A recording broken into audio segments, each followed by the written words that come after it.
Selain daripada RIS itu adalah federasi, bentuk struktur kenegaraannya ya, ketatanegaraan. Nah, sedangkan Republik Indonesia ini hanya cuman untuk bagian dari negara bagian. Oh, bagian dari negara. Oke, Iya, yes, betul. negara bagian yang cuman mencakup Satu wilayah. Oh, satu itu wilayah. Yogyakarta. Oh, Yogyakarta itu. Ada Indonesia Timur, ada Indonesia Kalimantan. Jadi negara Kalimantan, negara Indonesia Timur, Oke. dan Republik Indonesia. Nah, Itu negara bagian, semuanya berdiri sendiri. alright. Jadi ini siapa? Muhammad Nasir. Oke. Ini tokoh yang paling berjasa ini. Muhammad Nasir ketika di RIS dan di parlemen RIS itu kira-kira peran apa yang paling menonjol di situ? Iya. Beliau ini. Jadi dia melihat ketika RIS itu terbentuk bahwa dari setiap negara-negara bagian itu melakukan satu demonstrasi besar-besaran, khususnya negara Jawa Timur. Negara Jawa Timur. Negara Jawa Timur, khususnya daerah Malang, itu melakukan demo besar-besaran bahwa mereka tidak sepakat dengan negara federasi seperti ini, negara serikat seperti ini. Ternyata disusul, saling susul menyusul di setiap daerah lain, saling menyusul seperti itu. Nah, melihat keadaan seperti itu, menurut Muhammad Nasir ini adalah perlu cepat-cepat diambil tindakan. Makanya dia selama kurang lebih 2,5 bulan dia melakukan lobby-lobby politik terhadap kepala-kepala negara bagian itu. Betul. Oke. Dia safari politik untuk menyatukan suara, apakah betul-betul mereka ingin dipecah, ya, artinya dileburkan, memisahkan diri untuk bersatu, gitu bahasanya. Oke. Nah, tetapi herannya setelah dia melakukan safari politik dan melakukan lobby-lobby terhadap kepala negara bagian, ternyata kebanyakan mayoritasnya justru dia tidak mau. Oh, kebanyakan tidak mau. Malah tidak mau menjadi bagian-bagian itu. Oke. Sorry, bukan tidak mau untuk meluburkan diri menjadi negara kesatuan. Oke. Tapi ada di beberapa tempat negara bagian yang melakukan demonstrasi, ya, protes untuk melakukan kesatuan negara, bukan negara-negara bagian. Nah, makanya Muhammad Nasir hasil seperti itu dia rundingkan kembali dengan formatur di parlemen bahwa kayaknya hasil dari kesimpulan setelah safari politik seperti itu, negara-negara bagian ini tidak bisa bersatu, tidak bisa jadi negara kesatuan bahasanya. Oke. Tidak bisa dilakukan dengan mosi integral. Nah, hanya dengan 2 cara, kata dia. Cara pertama adalah mereka kita perangi sampai mereka tunduk, kemudian mereka kita bubarkan jadi negara kesatuan, atau melobi mereka sampai mereka mau meleburkan diri, memisahkan diri untuk bersatu. Tapi 2 hal ini tidak dia lakukan. Itu hanya wacana untuk untuk membangkitkan seluruh tokoh bahwa integralistik menjadi negara kesatuan ini sesuatu yang penting. Kita tidak bisa hidup menjadi negara-negara bagian, apalagi negara bagian ini ada boneka atau proksi dari kerajaan Belanda. Oleh karena itu dia bahas di parlemen dengan mosi integral seperti itu, bahwa menjadi negara kesatuan ada sesuatu yang darurat. Respon yang cepat dari pemerintah dan respon yang cepat dari parlemen tentang kondisi di tengah-tengah masyarakat itu harus diberikan satu solusi yang terbaik. Nah, formulasi yang dilakukan adalah melakukan peleburan setiap daerah menjadi satu negara kesatuan Republik Indonesia, yaitu dengan mosi integral. Dia lakukan teori pemikiran dan olah pikiran beliau dengan mosi integral itu. Dia sampaikan di 3 April 1950. Sehari yang lalu. Nah, dia sampaikan itu. Dia sampaikan di parlemen, meminta petisi, meminta dukungan dari parlemen tentang mosi integral Nasir. Maka disebutnya, terkenal sampai hari ini, mosi integral Nasir, bahwa seluruh wilayah-wilayah yang ada di Nusantara ini harus menjadi satu negara kesatuan. Harus melebur menjadi satu. Mereka harus memisahkan diri, mereka harus membubarkan diri untuk bersatu. Teorinya seperti itu. Itu diamini oleh Muhammad Hatta bahwa kata Muhammad Hatta, mosi integral yang didatangkan atau yang diluncurkan oleh Muhammad Natsir itu menjadi pegangan bagi seorang Perdana Menteri untuk melakukan kebijakan-kebijakan politik ke depan. Itu yang menyampaikan adalah Muhammad Hatta di parlemen. Perdana Menteri Muhammad Hatta waktu itu ya. Perdana Menteri RIS ya. Kemudian petisi ini juga berhasil. Seluruh anggota parlemen itu tanda tangan dari seluruh madhab agama, dari seluruh madhab ormas, dan dari seluruh madhab partai, semua tanda tangan, termasuk komunis. Insinyur Sakirman itu tanda tangan juga. Kalau nggak salah Insinyur Sakirman itu, kalau tidak salah ya, nanti dikoreksi, itu kakak dari S. Parman yang terbunuh di 7 Jenderal itu. Jadi S. Parman dibunuh itu adiknya. Insinyur Sakirman itu kakaknya. Dia tahu kalau adiknya mau dibunuh. Oke, stop yang itu. Nah, Insinyur Sakirman itu dia tanda tangan tuh di petisi mosi integral Natsir tuh. Berhasillah hampir seluruh dari parlemen mendatangani dan menyetujui tentang mosi integralnya Natsir. Karena seperti itu direspon positif lah oleh Presiden RIS, yaitu Soekarno. Kemudian mosi integral Natsir ini dibacakan di 15 Agustus 1950. Dibacakan tuh pemikirannya, buah dan ide dari ide Muhammad Natsir itu di parlemen dan di kabinet RIS oleh Soekarno selengkap-lengkapnya, dan direspon positif oleh Soekarno 15 Agustus 1950. Kemudian 2 hari kemudian, yaitu 17 Agustus 1950, Soekarno resmi membubarkan RIS. Coba, gara-gara mosi integral ini, Soekarno resmi membubarkan Republik Indonesia Serikat dan seluruh kabinetnya, dan membubarkan seluruh negara bagian yang tergabung di dalam RIS, termasuk Republik Indonesia yang berpusat di Jogja.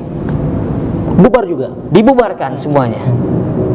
Setelah dibubarkan di 17 Agustus 1950, kemudian dibangkitkan lagi menjadi satu negara kesatuan Republik Indonesia, NKRI. Diproklamirkan kembali. Iya, NKRI. betul.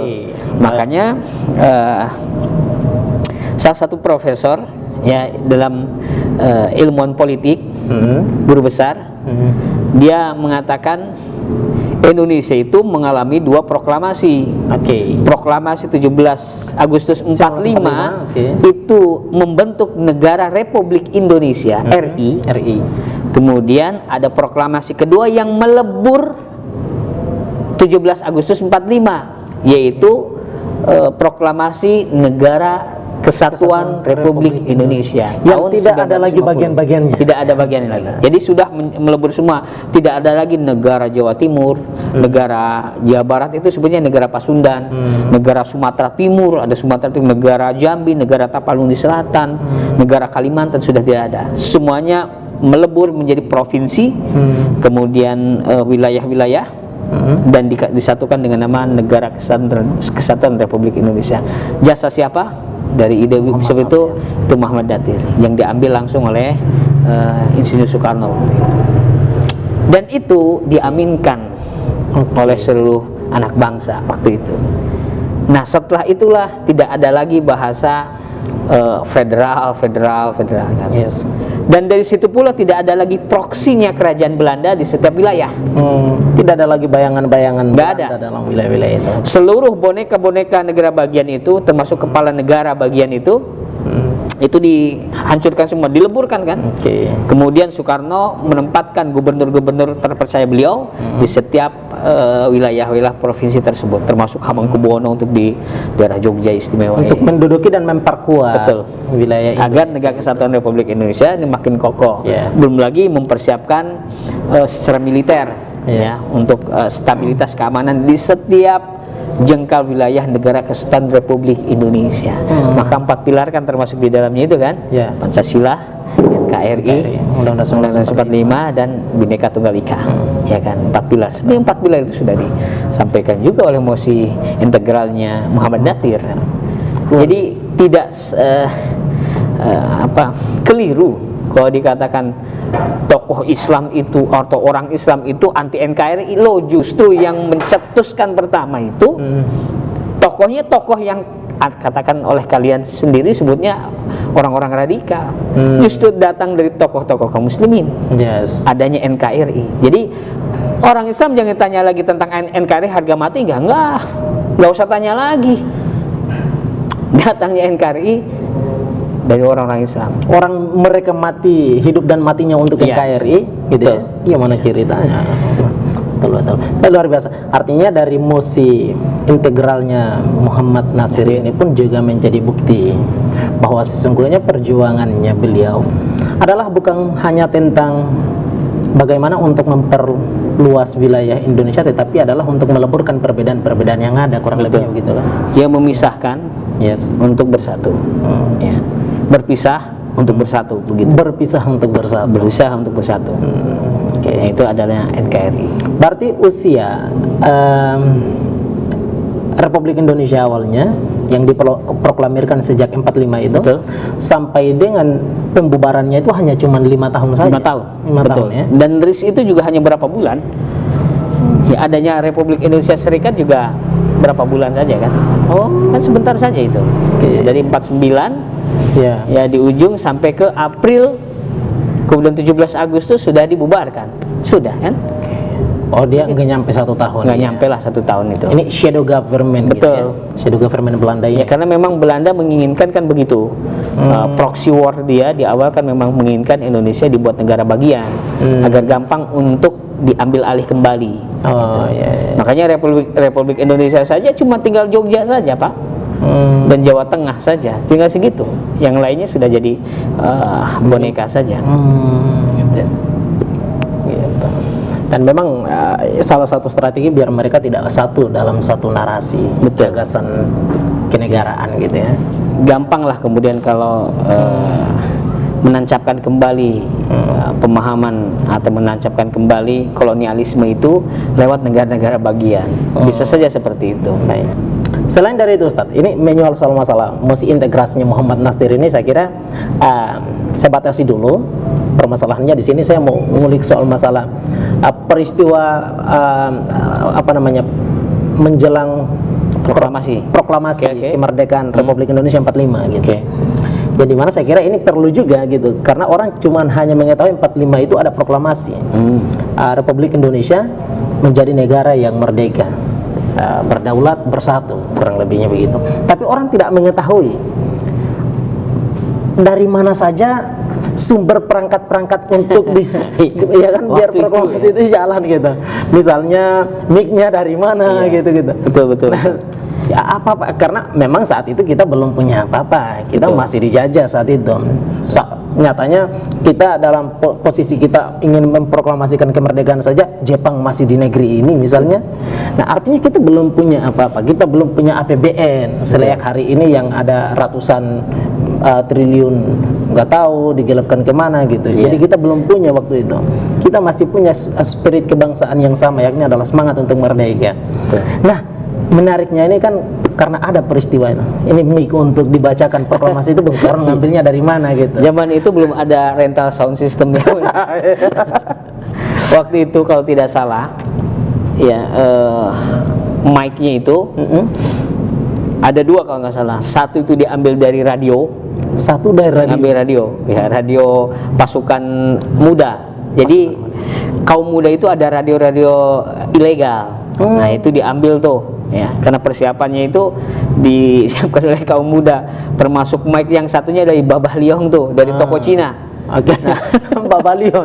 Oke, yang satunya punya kaum muda. Ya, yang dari radio, yang satunya itu dari Babalion. dari toko Cina. Toko Cina. Itu diambil dulu. Itu sebenarnya harus dibeli, coba diambil dulu karena mau proklamasi. Ngutang dulu. Tapi ini serius ya.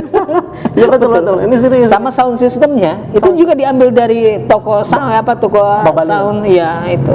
Nama tokonya tadi Babalion. atau Bukan, gimana? Apa? orang Cina saja itu. Oh, saya tidak tahu ya, saya lupa itu nama tokonya apa. Yang jelas itu di daerah Menteng.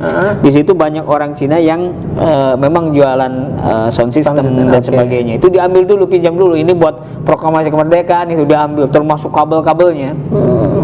Termasuk juga sebenarnya di rumahnya Soekarno itu sudah ada tiang bendera, tapi karena panik dan karena kaum muda ini tahu sendiri beringasnya gimana kan. Oh ini orang kita mau merdeka. Oh ini menurut cepat-cepat gimana nih tiang bendera sampai tiang bendera itu ngambil lagi bambu.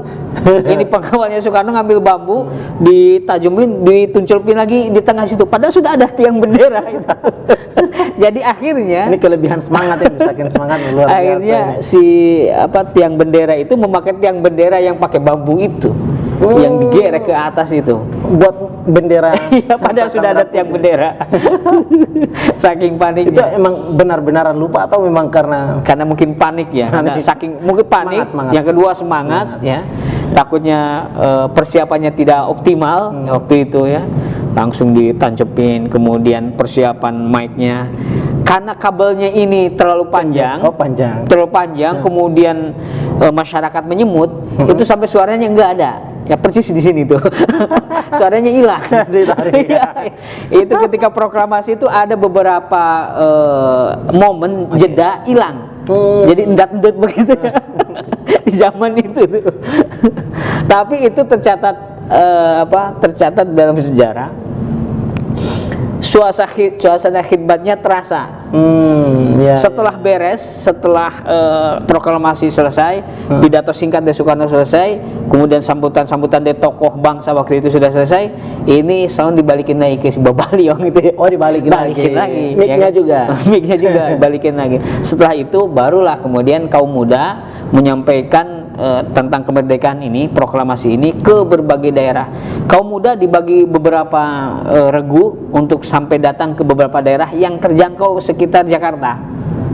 Pamfletnya, flyer, kemudian woro-woro pakai mobil Pak, muter.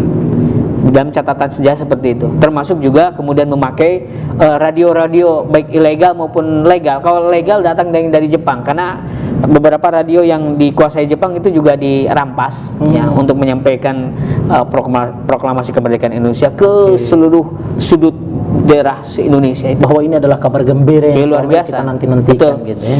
Karena kan daerah setelah itu harus membangun kantong-kantong pemerintahan. Setelah itu. Dan itu pergerakan itu digerakkan oleh kaum muda. Kaum muda luar biasa. Pantas saja Bung Karno bilang saya milih 10 orang pemuda gitu ya. Kaum pemuda sekarang alay semua. Oh iya. Sekarang mati tahu kan gitu ya. Iya. Maksudnya zaman itu. Iya, zaman itu luar biasa. Kalau zaman sekarang mungkin lebih daripada 1.000. Kaum tuanya ada Soekarno, kaum mudanya ada Soekarni waktu itu. Soekarni, iya. Yang dengan narasinya kemudian melebur semua perbincangan kan, tidak ada lagi perdebatan bahwa oke, silakan bangsa Indonesia yang diwakilkan oleh Soekarno dan Muhammad Hatta. Betul kan? Oke, Soekarni dari kalangan muda. Kalangan tuanya Soekarno. Kita punya berarti pendiri bangsa ini kan banyak. Betul. Founding fathers kita kan banyak. Ada Soekarno dan ada Soekarni. Dia bukan perempuan, laki. Kok laki? Soalnya Soekarni pakai i. Soekarni. Kalau dari Sunda mungkin Soekarna.